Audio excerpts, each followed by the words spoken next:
Are you a jig fisherman? If you are, and you ever had that wonder, is it cheaper for me to make my own jigs or buy my own jigs? Well, we're going to break that down for you in this video. Stay tuned.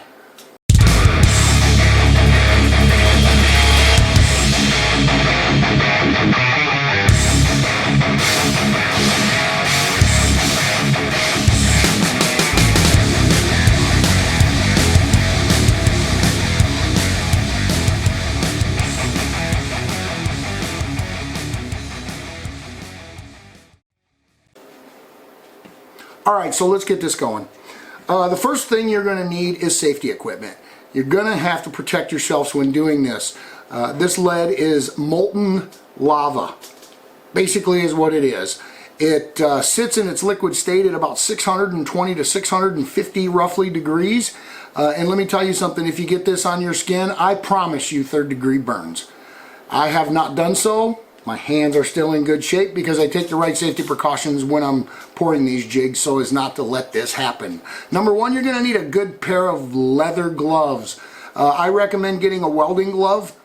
You can pick them up all over the place. You can get them at Harbor Freight, Home Depot, Lowe's, any place that sells this type of equipment. You should be able to pick up a good pair of gloves. Try to get the ones that come up your wrist so it's covering that wrist section for you too. Make sure you pick up some latex gloves that you can wear underneath your welding gloves. This way when you're touching and handling that raw lead, it's not getting into the pores of your skin or anything like that, taking any chances. It's just better to be safe than sorry. Number three, I would recommend that you wear a long sleeve sweatshirt. I do not have a sweatshirt included in the price of the safety equipment that I'm going to put up. But make sure that you wear a long sleeve, something long sleeve to cover your arms as well. Safety goggles. Make sure you get yourself a pair of safety goggles, and if you would like, make sure you do this in a well-ventilated area. And if you cannot do that, if it's say in your garage where you have to have the garage door closed because of the cold or whatever the situation may be, if you're not in a really good ventilated area, make sure you wear a respirator so you're not breathing in the fumes of that liquid lead. Please don't do this in your house. Make sure it's done either outside or in a well-ventilated area, like I say. Do not do this around any type of moisture whatsoever. If you think dripping water into hot grease is a problem, try dripping it into hot lead. It literally turns into a volcano and starts going everywhere, splashing out. It'll splash on your skin, could splash in your face, and again, at 600 degrees, you don't want this to happen. So make sure you take all the safety precautions that you need in order to do this safely.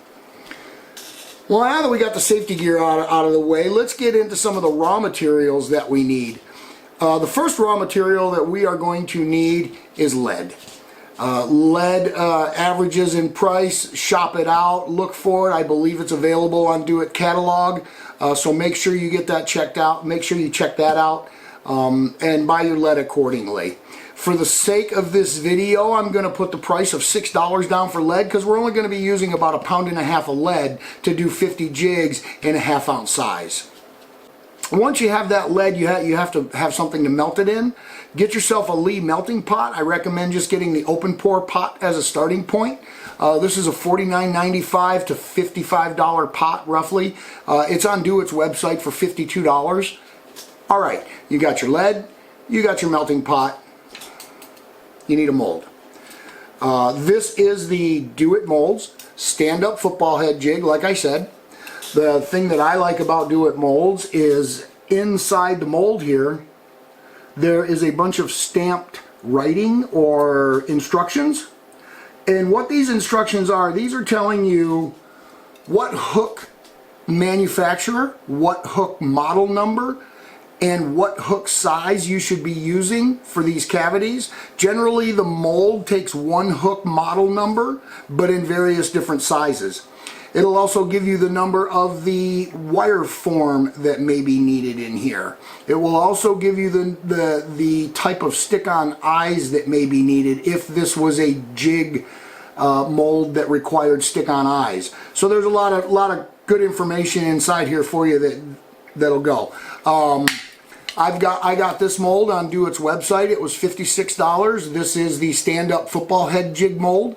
This is an awesome mold, guys. The jigs turn out really nice on it, and they work really well. So now that you have that mold, you have your lead pot, and you have your lead melting in that lead pot, there's a few things that you have to purchase to fill this mold with. And I don't mean the lead.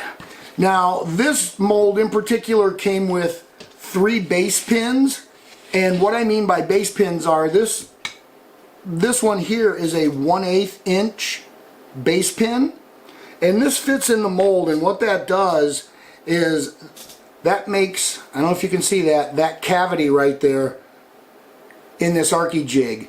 So basically it leaves a hole in the top of the jig for your weed guard to be epoxied into later.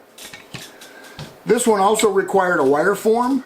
It was the WB800, which is also available on Do It's page, all the wire forms that fit all their molds. The wire form runs about $9.35. $9.35, and I believe that's for 50 if I'm not mistaken. This mold in particular requires the Mustad heavy wire 32-786 60-degree flipping hook. This is a 5/0 hook in this. Guys, this thing's a gaff.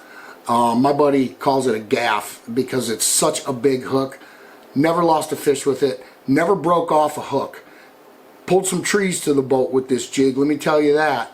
And I've never had a problem with this hook right here. Mustad heavy wire, number 32-786 5/0 60-degree flipping hook.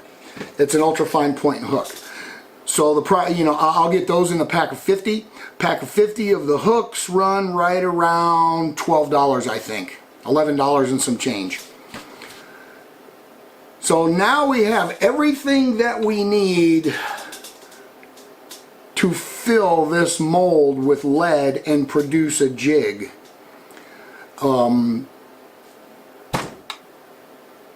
You're set to go. Start making your jigs. Go ahead and do a pour, get a few of them out of the way. You'll find that the more you do this, like anything else in life, the easier it gets because you'll get into a little pattern on how you do it. Everybody does things a little bit differently. So now once we have our jigs poured, we are ready for paint. I use Protect powder paint on all of my jigs. There's a few different ways that you can put the powder paint onto the jig. You can heat the jig, you can heat the lead, dip it right in the powder paint. I don't like to do it that way because it tends to sometimes clump up. You'll get clumps of powder on the jig and it'll dry funny and it just don't look right. I went ahead and purchased a couple fluid beds. The fluid beds are available on Do It's page. I think they're $98.95 right there. I'll get the accurate prices and everything posted up on one of these sides up here as I'm going along here. Powder paint, I said we're going to do 3 different colors. Powder paint runs like $6.60 for a 2-ounce jar of it. Like that size right there. And it lasts a long time. If you're doing a lot of jigs, it's going to last you. It's going to last you for a while. It's pretty good stuff. Toaster oven. You're going to need some kind of oven to bake your jigs in. Making this easy and keeping the cost down on this, what I did was I went and bought a new toaster oven. It was like $49 for a toaster oven. I keep it down here in my bait making station, and that's where I cook all my jigs. If I need to do any heating of clay on any designs that I have or anything like that, I'll do it in this oven down here, keeping it out of the oven that I consume my food out of. Weed guards. You're going to need weed guards for these jigs. These are the weed guards come in various different sizes and stiffnesses. These happen to be the 1/8 inch, the FG30s. I don't know the actual size part number on the, it might be an FG, I don't know. But they may also make a 5/32 inch diameter. That's a little bit smaller. I don't have any jigs that I pour that uses that, so I buy all the FG30s.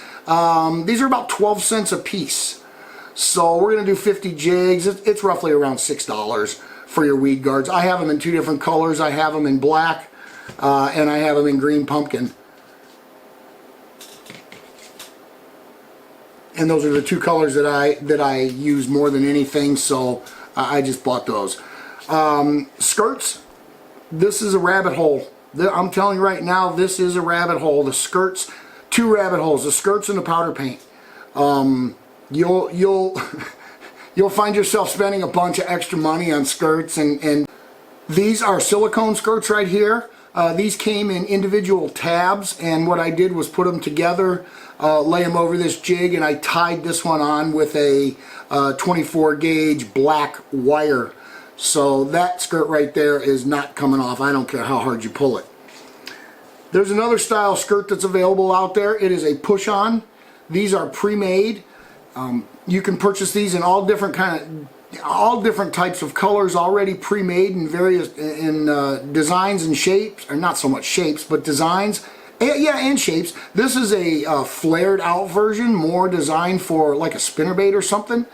But I like to put them on my jigs because they give that jig a bigger profile in dirtier water situations. So again, this is a rabbit hole.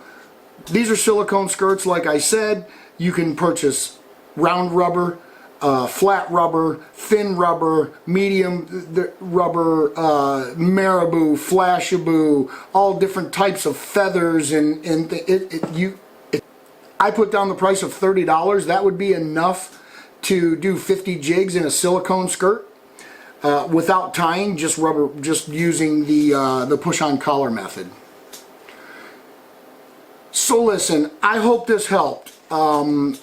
These prices, they're not locked in stone, but these are the prices of what it takes to purchase all of the things that you need to make this football head jig right here. This is a fantastic jig. Go to Do It Molds, go to their website, download their product catalog from their website, and it'll give you prices on everything. Keep an eye on the website itself to see if any of these items go on sale for you. That's what I try to do, and then I try to purchase along from there. Listen, I thank everybody for taking time out of their day to watch this video. I appreciate it. I hope this helped you, or I hope this gave you a little more insight on what it takes to make these things. Next time you're purchasing jigs, keep in mind, will it be cheaper for me to make my own?